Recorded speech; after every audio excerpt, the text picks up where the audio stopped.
مومنہ بہت تیزی سے سیڑھیوں سے اتر رہی تھی۔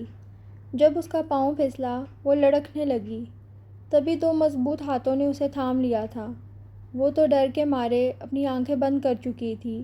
جب آنکھیں کھلیں تو وہ صحیح سلامت کھڑی تھی۔ اس نے گہری سانس لی اور سامنے دیکھا۔ اف، یہ تھا! اس نے سامنے موجود ہستی کو دیکھ کر سوچا، تم سے کوئی کام ڈھنگ سے ہوتا ہے؟ سیڑھیاں اتر رہی تھی تو آرام سے اتر سکتی تھی۔ ہوا کے گھوڑے پر سوار ہونے کی کیا ضرورت تھی؟ وہ غصے سے بولا، لیکن میرے پاس ہوا کا گھوڑا نہیں ہے، آپ نے دیکھا کیا؟ اس نے معصومیت سے پوچھا۔ ہاں، دیکھا ہے، اس پہ ایک چڑیل سوار تھی، اس نے بھی جل کر جواب دیا۔ آپ مجھے چڑیل کہہ رہے ہیں؟ اس نے صحیح چاہی۔ ہاں کہا ہے تو کیا؟ اس نے آبرو چڑھا کر پوچھا۔ تو کچھ نہیں۔ یہ کہتے ہی اس کی نظر جیب سے باہر نکلتی گاڑی کی چابی پر ٹک گئی۔ اس نے سوچے بنا ہی چابی پھرتی سے نکالی اور باہر اچھال دی۔ اپنا کارنامہ انجام دیتے ہی وہ رکی نہیں تھی۔ ارمان کے وہم و گمان میں بھی نہ تھا کہ وہ ایسی پاگلوں والی حرکت کر سکتی ہے۔ وہ ہکا بکا کھڑا تھا۔ مومنہ ادھر آؤ، بچے کہاں جا رہی ہو؟ دادو، رضوانہ تراب نے اسے پکارا تو وہ ان کے پاس چلی آئی۔ لائیں دادو، میں بنا دوں۔ اس نے چھری ان کے ہاتھ سے لی اور پھل کاٹنے لگی۔ جیتی رہو، خوش رہو، وہ فوراً عادتاً ہوئے بولی۔ وہ مسکراتے ہوئے کام کرتی رہی اور دادو کچھ اور سوچتی رہی۔ مومنہ ان کے لاڈلے بیٹے کی اولاد تھی۔ اس کے والدین کی وفات چند برس پہلے ایک بم بلاسٹ میں ہوئی تھی۔ تب سے مومنہ ان کے پاس تھی اور ان کے بیٹے کی واحد نشانی بھی، جسے وہ کبھی خود سے جدا نہیں کرتی تھی۔ جب سے وہ آئی تھی گھر میں رونق آ گئی تھی۔ پہلے تو صرف ارمان ان کے پاس رہتا تھا۔ ارمان ان کے بڑے بیٹے سلیمان اور نفیسہ کی اولاد ہے۔ اس کے والدین دبئی میں رہتے تھے۔ برسوں پہلے وہ کاروبار کی غرض سے دبئی گئے تھے اور پھر انہوں نے وہیں رہائش اختیار کر لی تھی۔ وہ پردیس میں رہ کر اکتا گئے تھے، اس لیے اب پاکستان آنے والے تھے۔ انہوں نے ارمان کو چند سال پہلے ہی پاکستان بھیج دیا تھا اور وہ یہاں بزنس کی دیکھ بھال کر رہا تھا۔ ارمان سادہ طبیعت کا مالک ہے۔ وہ اتنا باتونی نہ تھا، لیکن مومنہ اتنی باتونی تھی کہ جہاں بیٹھتی میلہ سا لگ جاتا۔ اس کی اسی عادت کی وجہ سے وہ سب میں بہت مشہور تھی۔ جتنا وہ باتونی تھی اتنا ہی وہ ارمان کو کم بولنے کی عادت تھی۔ وہ اپنے کام سے کام رکھتا۔ اسے مومنہ سے کوفت ہونے لگی تھی۔ ان کی پہلی لڑائی مومنہ کے بلند آواز کی میوزک سے سننے پر ہوئی تھی۔ اس دن وہ فل موڈ میں تھی۔ سوچا کہ بک ریک کی صفائی کر لی جائے۔ ابھی کام شروع کیا ہی تھا کہ اسے خاموشی کھلنے لگی۔ اس نے سوچا میوزک سے لطف اٹھایا جائے۔ اس نے سی ڈی پلیئر آن کیا۔ والیوم اس نے فل کھول دیا تھا۔ ندیم عباس کی خوبصورت آواز کمرے میں گونجنے لگی تھی۔ گانا! وہ اب پھرتی سے اپنے کام میں مصروف ہو گئی تھی۔ اسے پتہ ہی نہ تھا کہ کب ارمان اس کے کمرے میں آیا۔ پہلے اس نے کچھ کہا، لیکن وہ بحری بنی رہی۔ تب ارمان نے غصے سے سی ڈی پلیئر بند کر دیا۔ میوزک کے بند ہونے پر اس نے پلٹ کر دیکھا۔ اوہ، یہ آئے ہیں! اس نے دانتوں تلے لب کچلے تھے۔ یہ کیا فضول گانے لگا رکھے ہیں، اور وہ بھی اتنی اونچی آواز میں! کیا بہرے ہونے کا ارادہ ہے؟ میں اپنا کام کر رہا ہوں، مجھے ڈسٹرب نہ کرو۔ اب آواز نہ آئے میوزک کی۔ اس نے انگلی اٹھا کر تنبیہ کی۔ کھڑوس! جل ککڑا! خود کو کچھ نہیں پسند تو اس کا مطلب میں بھی کچھ نہ کروں، اداس ملکہ بن کے رہوں۔ کیا کہا؟ وہ اس کی بڑبڑاہٹ پر پلٹا۔ کچھ نہیں، بھلا میں کچھ کہہ سکتی ہوں؟ اچھی بات ہے، اس نے اطمینان سے کہا اور چلا گیا۔ اللہ کرے تمہارا لیپ ٹاپ خراب ہو جائے۔ آمین۔ اس نے صدقے دل سے دعا کی اور اپنے کام میں مصروف ہو گئی۔ ڈنر پر سب موجود تھے۔ دادو بولے، ارمان بیٹا، کام مکمل ہو گیا آپ کا؟ ارمان: نہیں دادو۔ وہ بہت مگن انداز میں کھانا کھا رہا تھا۔ کیوں؟ تھوڑا سا تو رہتا تھا، میں بھی تو کرتی ہوں۔ دادو، وہ لیپ ٹاپ خراب ہو گیا، ونڈو کرپٹ ہو گئی ہے۔ کیسے؟ وہ حیران ہوئی۔ بس دادو کچھ لوگوں کی بددعا لگ گئی۔ اس کی بات پر مومنہ نے جھٹ سے سر اٹھایا تھا۔ اس سے پہلے وہ بڑے سکون سے کھانے سے لطف اندوز ہو رہی تھی، لیکن اب اسے نوالہ نگلنا مشکل ہو گیا۔ لو بھلا، لیپ ٹاپ کو کون بددعائیں دیتا ہے؟ عجیب باتیں کرتے ہو، وہ بولیں۔ کچھ لوگ ہیں اس گھر میں دادو، جو بے جان چیزوں کو بھی اپنی بددعاؤں میں شامل کر لیتے ہیں۔ خیر چھوڑیں آپ، میں صبح آفس میں کام مکمل کر لوں گا۔ کھانا کھائیں۔ اف، یہ کیا جن ہے جو اس کو خبر ہو جاتی ہے میری بات کی؟ تمہیں کیا ہوا ہے؟ کھانا کیوں نہیں کھا رہی؟ بس دادو، پیٹ بھر گیا ہے، اس نے پلیٹ ہٹاتے ہوئے کہا۔ بھر گیا ہے؟ ابھی تو تم مزے سے کھا رہی تھی اور بھوک بھی بہت لگی تھی تمہیں، یہ اچانک کیا ہوا؟ دادو حیرانگی سے پوچھنے لگی۔ اب کی ہنسنے کی باری ارمان کی تھی۔ وہ سر جھکائے مسکرا رہا تھا۔ کھا لیا ہے، مجھے نیند آ رہی ہے۔ شب بخیر دادو، وہ کہتے ہی اٹھ گئی۔ عجب ہو تم بھی مومنہ، پتہ نہیں کیا ہوگا اس کا، وہ ہاتھ سر پر رکھ کر بولی۔ اس بار تمہارے اماں ابا آئیں تو میں تم دونوں کی بات طے کرنے والی ہوں، میری ذمہ داری تو ختم ہو۔ اچھا دادو، کر لیجئے گا بات، ابھی تو کھانا کھائیں۔ تمہیں کوئی اعتراض تو نہیں ہے نا؟ انہوں نے اس کے چہرے کو غور سے دیکھتے ہوئے پوچھا۔ نہیں دادو، بس تھوڑی پاگل ہے تو مسئلہ ہوگا۔ ارے جیتے رہو، دل کو خوش کر دیا ہے، تمہارے ساتھ ایسی ہی لڑکی جچتی ہے، تھوڑی پاگل ہے تو کیا ہوا، رونق تو رہے گی اس گھر میں، دیکھنا تمہیں بھی سدھار دے گی۔ ہنستے ہوئے، دادو، جس کو خود سدھرنے کی ضرورت ہے وہ مجھے کیا سدھار کے رہے گی، آپ بھی نا۔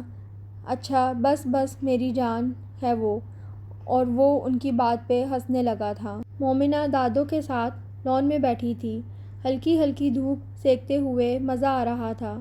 فروری کا شروع تھا، بہار آنے والی تھی۔ دادو بولیں۔ مومنہ، تمہیں ارمان کیسا لگتا ہے؟ باگڑ بلا، جب دیکھو پنجہ مارنے کو تیار۔ کیا کہا؟ کچھ نہیں۔ ٹھیک ہے دادو، اگر تھوڑا مسکرا لیں تو شکل اچھی لگے گی ان کی، تمہاری طرح۔ انہوں نے چشمے کی اوٹ سے اسے دیکھا۔ جی بالکل میری طرح، اس نے دانت نکالے۔ اس کی مسکراہٹ کا میں نے علاج ڈھونڈ لیا ہے، اس کی شادی کر دیتے ہیں۔ کیسا؟ ارے واہ دادو، کیا علاج ڈھونڈا ہے، پر سوال یہ ہے کہ ان سے شادی کرے گا کون؟ وہ سوچ کر بولی۔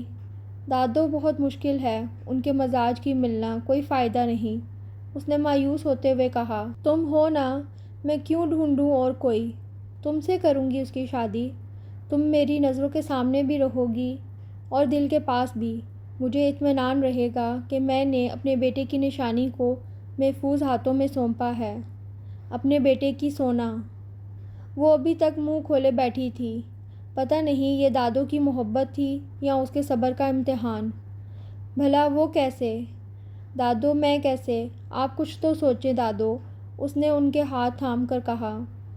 سوچ کر ہی کہا ہے بیٹا، تم بہت خوش رہو گی، ارمان بہت احساس کرنے والا بچہ ہے، وہ راضی ہے، مجھے یقین ہے کہ تم بھی مجھے مایوس نہیں کرو گی۔ انہوں نے اس کا ماتھا چوم کر کہا اور اندر بڑھ گئیں۔ ان کی نماز کا وقت ہو چلا تھا، وہ ابھی تک شاکر بیٹھی تھی۔ وہ مشرق میں مغرب، نہ مزاج ملتا ہے نہ دماغ، اف کیا بنے گا میرا، دادو بھی نا۔ اس نے سر تھام لیا۔ دل نے بھی چھپکے سے شرارت کی تھی، اتنا تو ہینڈسم ہے وہ، تم خواہ خواہ ہی دل کو ڈرا رہی ہو، اور دیکھو وہ تو راضی ہے تم سے شادی کرنے پر، مطلب تم اسے اچھی بھی لگتی ہو، بس تھوڑا غصہ کرتا ہے، پر خیال بھی تو رکھتا ہے نا۔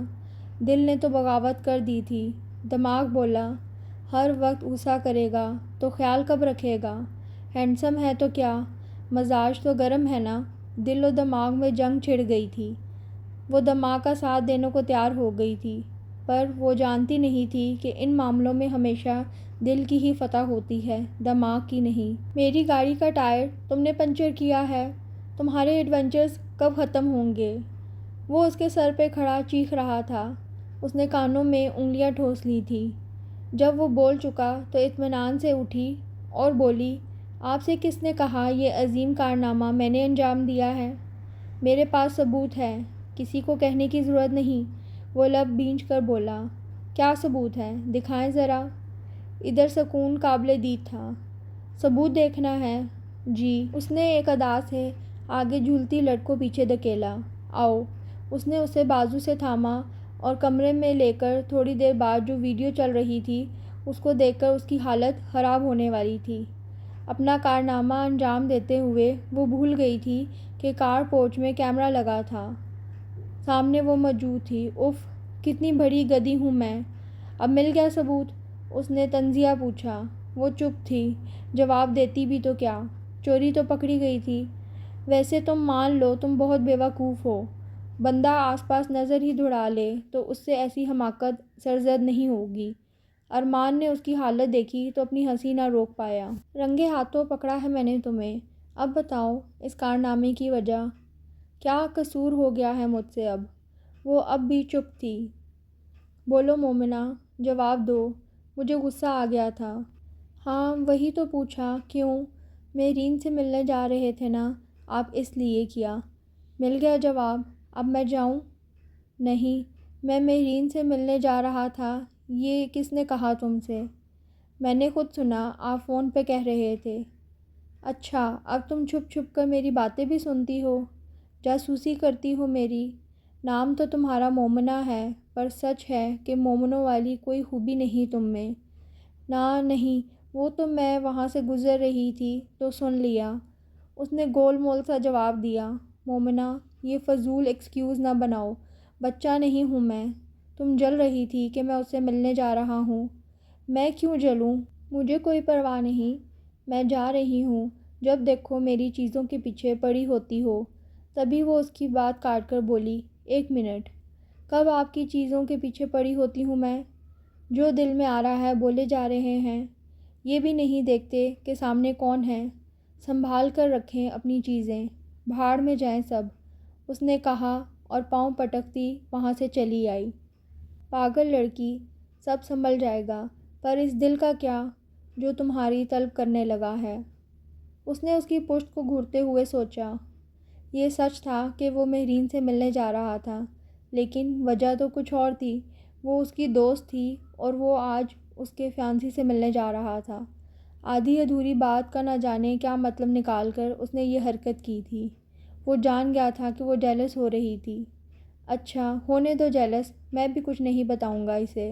پتہ ہی نہ چلا کب سے وہ اس کے دل میں تھی۔ کبھی کبھی بے ترتیبی بہت اچھی لگتی ہے، تب ہی انسان کھل کر جی سکتا ہے۔ مومنہ کے وجود سے زندگی کی حرارت کا احساس جاگا تھا، ورنہ اس نے اکیلے ہی زندگی گزاری تھی، جس میں پہلے پڑھائی اور اب صرف بزنس اس کی زندگی کا محور تھا۔ وہ اس بری روٹین سے تھک گیا تھا، وہ بھی اب کھل کر جینا چاہتا تھا۔ تھوڑی دیر بعد مومنہ نے اسے گیٹ کی طرف جاتے دیکھا تھا۔ باہر مہرین اپنی گاڑی میں موجود تھی۔ اچھا، تو وہ اس کے ساتھ جا رہے ہیں۔ غصے سے اس کا دماغ کھلنے لگا۔ دادو کو پتہ چلے نا اپنے پوتے کے کارنامے، کر لیں شادی اپنی مہرین سے۔ میں کیوں پریشان ہو رہی ہوں بھلا؟ دادو کو انکار کر دوں گی، بس قصہ ہی ختم ہو گیا۔ اس نے خود کو تسلی دی تھی، دل اس کی بات پر کہکے لگا رہا تھا۔ اس کے دل کی سرزمین پر ڈھیروں ننھے ننھے پھول کھلنے لگے تھے۔ نفیسہ اور سلمان، ارمان کے والدین بھی آ گئے تھے۔ دادو رضوانہ تراب نے ان کے آتے ہی ہتھیلی پر سرسوں جما لی تھی۔ وہ جلد از جلد ارمان کے سر سہرا دیکھنا چاہتی تھی۔ پتہ نہیں انہیں کیا خطرہ لاحق تھا۔ ایسی ہی ایک ٹھنڈی شام میں ارمان کے نام کی انگوٹھی اس کی انگلی میں پہنا دی گئی تھی۔ نہ چاہتے ہوئے بھی وہ اس کی زندگی میں شامل ہو گئی تھی۔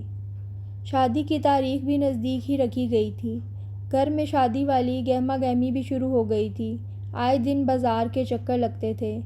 کبھی ٹیلر کی شامت آئی ہوتی، کبھی جولری کے پاس چکر لگ رہے ہوتے۔ مومنہ اپنے کمرے تک محدود ہو گئی تھی۔ ایک ہی سوچ اسے پریشان رکھتی کہ اب کیا ہوگا جب وہ مہرین کو چاہتے ہیں تو وہ کیوں ان کی زندگی میں شامل کی جا رہی ہے۔ مجھے ان سے بات کرنا ہی ہوگی، اس نے ارادہ کیا۔ ایسے ارادے وہ سینکڑوں بار کر چکی تھی، مگر سب بے سود رہا تھا کہ اس کا وجود بے جان ہونے لگا تھا۔ سمجھ ہی نہ آتا تھا کہ کیا ہو جاتا ہے۔ وہ اپنی ان احساسات کو سمجھنے سے قاصر تھی۔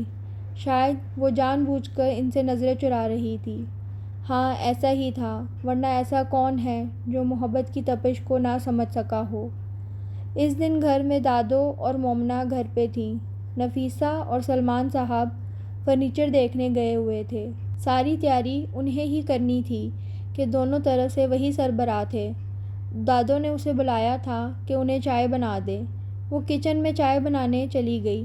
وہ اپنی دھن میں مگن تھی، اسے خبر ہی نہ تھی کہ ارمان کب سے کچن کے دروازے میں اسے ہی دیکھ رہا تھا۔ نظروں کی تپش سے اس نے پلکیں اٹھائی تو اسے وہاں پا کر اس کے ہاتھ لرز گئے۔ لمحوں کی خطا تھی اور اس کے ہاتھ جل گئے تھے۔ لبوں سے ایک سسکی نکلی تھی۔ وہ فوراً اس کے پاس آیا تھا۔ اس کا ہاتھ تھامنے لگا تو وہ جھجک کر ایک قدم پیچھے ہو گئی۔ اس نے زبردستی اس کا ہاتھ تھاما اور مرہم لگانے لگا۔ مومنہ کے آنسو اس کے ہاتھ کو بھگونے لگے تھے۔ اس نے ایک نظر اسے دیکھا، نہ جانے اس ایک نظر میں کیسے شکوے تھے کہ وہ نظریں جھکا گئی تھی۔ جلن ہو رہی ہے؟ اس نے یوں ہی پوچھ لیا۔ نہیں، مزہ آ رہا ہے۔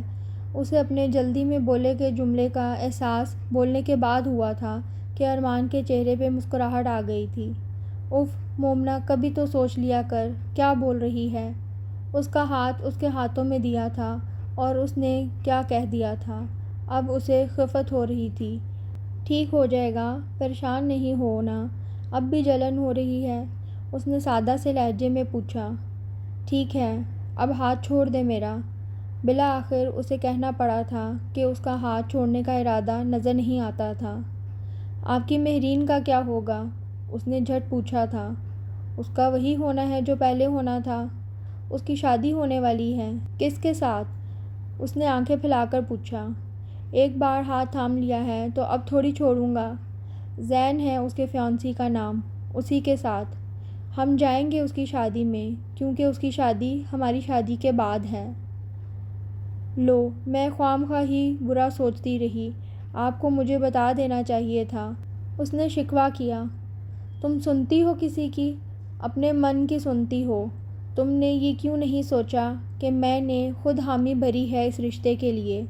مطلب میں تمہیں اپنی زندگی کا ساتھی بنانا چاہتا ہوں، مجھ پر کوئی دباؤ نہیں۔ تو تم کیوں خائف ہو مومنہ؟ ہاں، میں مانتا ہوں کہ ہم میں بہت سے اختلافات ہوتے رہے ہیں اور آئندہ زندگی میں بھی ایسا ہوتا رہے گا، لیکن اس کا مطلب یہ تو نہیں کہ ہم اپنی خوشی کو ترجیح نہ دیں۔ تم میری خوشی ہو اور میں تمہارے لیے ہر طرح کمپرومائز کرنے کو تیار ہوں۔ کیا تم مجھے اپنے دل میں تھوڑی سی جگہ نہیں دے سکتی؟ اس نے پوچھا۔ اتنے بڑے انسان کی جگہ نہیں ہے۔ اس نے مان دیا تھا تو وہ بھی پہلے والی مومنہ بن گئی تھی۔ چلو کوئی بات نہیں، میں اپنی جگہ خود بنا لوں گا، اس نے ہنستے ہوئے جواب دیا۔ مومنہ، مجھے نہیں پتا کہ تم کب سے میرے دل پر قابض ہو، فقط اتنا جانتا ہوں کہ اب زندگی کی ساری بہاریں تم بن ادھوری لگتی ہیں۔ محبت سچ میں وہی کی طرح ہے، میرا وجود اس کی لپیٹ میں کب اور کیسے آیا نہیں پتا۔ میں پوری کوشش کروں گا کہ تمہیں کوئی شکوہ نہ ہو مجھ سے، بس تم میری محبت پر یقین رکھنا، کیونکہ محبت پھولوں کا شجر ہے جنہیں کھلنا ضرور ہے۔ مجھے یقین ہے ارمان، لیکن اب مجھے جانے دیں ورنہ دادو خود یہاں آ جائیں گی چائے لینے۔ اچھا تم بیٹھو، چائے میں بناتا ہوں، تم لے جانا۔ تم آپ بنائیں گے؟ اس نے پوچھا۔ ہاں تو کیا میں تمہارے لیے چائے نہیں بنا سکتا؟ اس نے ایک ادا سے پوچھا۔ اس کی مسکراہٹ نے مومنہ کو بھی مسکرانے پر مجبور کر دیا تھا۔ واہ رے محبت، تیرے روپ! دھند کی چادر پھول لگنا تھے جن کا آغاز ہو چکا تھا، چھٹی تھی تو اب ہر چیز صاف اور واضح نظر آ رہی تھی۔